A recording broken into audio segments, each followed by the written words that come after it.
Dad, what's wrong with the telly?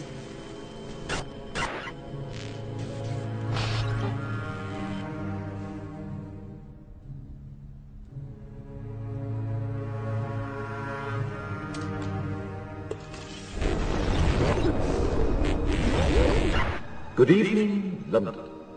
Allow me first to apologize for this emergency channel. I do, like many of you, appreciate the comforts of everyday routine, the security of the familiar, the tranquility, repetition.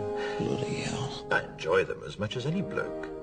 But in the spirit of commemoration, whereby those important events of the past, usually associated with someone's death or the end of some awful bloody struggle, are celebrated with a nice holiday, I thought we could mark this November the 5th, a day that is sadly no longer remembered, by taking some time out of our daily lives to sit down and have a little chat. There are, of course, those who do not want us to speak. We think, just let me think. In fact, even now, orders are being shouted into telephones, and men with guns will soon be on their way. It's Chancellor Sutler. Damn it! Why? Because while the truncheon may be used in lieu of conversation, words will always retain their power. Words offer the means to meaning, and for those who will listen, the enunciation of truth. And the truth is, there is something terribly wrong with this country, isn't there? You designed it, sir. You wanted it foolproof. You told me every television in London. Cruelty and injustice, intolerance and oppression. And where once you had the freedom to object, to think and speak as you saw fit, you now have censors and systems of surveillance coercing your conformity and soliciting your submission. We need cameras. How did this happen? Who's to blame? Well, certainly there are those who are more responsible than others, and they will be held accountable. But again, truth be told, if you're looking for the guilty, you need only look into a mirror. I know why you did it. I know you were afraid. Who wouldn't be? War, terror, disease.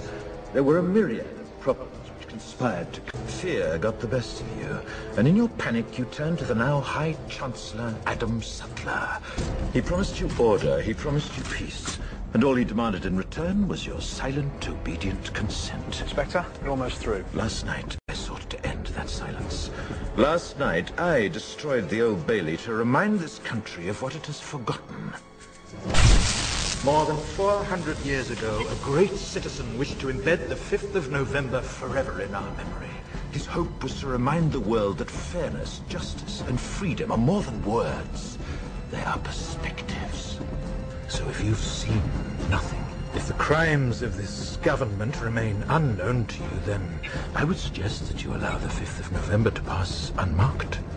But if you see what I see, if you feel as I feel, and if you would seek as I seek, then I ask you to stand beside me 1 year from tonight, outside the gates of Parliament, and together we shall give them a 5th of November that shall never, ever be forgotten.